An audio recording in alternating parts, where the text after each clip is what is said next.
I mean, there is so much to say about CC as someone who dares to care. He leads with love, not so much by what he says, but by example. He doesn't just talk about it, he is about it, and that's the only kind of leadership that really counts.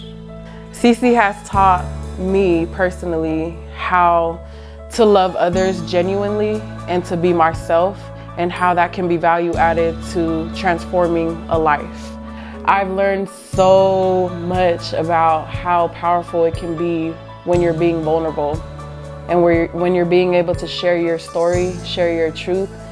And so if there's anything that I've learned from CC, it is to believe in myself, believe in my story, and to recognize that I have the power to transform somebody's life as long as I'm able to be vulnerable and to love one another, and puts a lot of his own personal life on hold to be able to serve our young people. And for that, I'm really, really grateful. That's where I learned to put myself second and put others first. And I'm even getting teary-eyed just talking about it. Yeah, leading with love, I feel like requires so much selflessness that it's almost for CC, it's almost second nature. It's like if I have it, I'm gonna give it to you. If I can support you in it, dream big. It's not about the limitations of who you are or what you have been given. It's about the creativity and the ambition that we can say, what can we pull out of you to be able to dream big?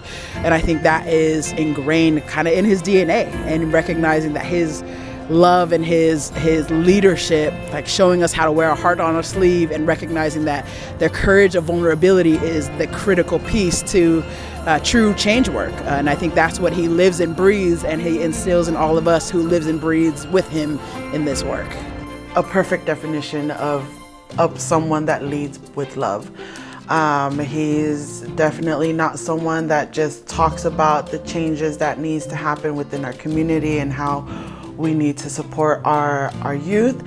He is someone that is always there and actually leading and guiding everyone he comes in contact with, especially our youth that are involved in our program.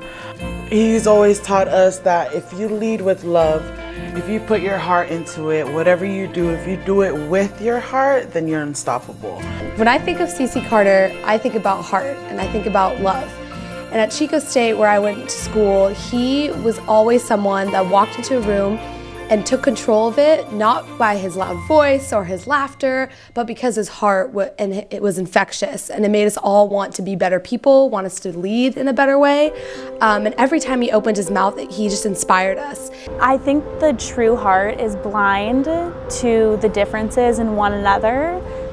And that's one thing that I respect about CC, is that he treats everyone so equally in his love and compassion for them.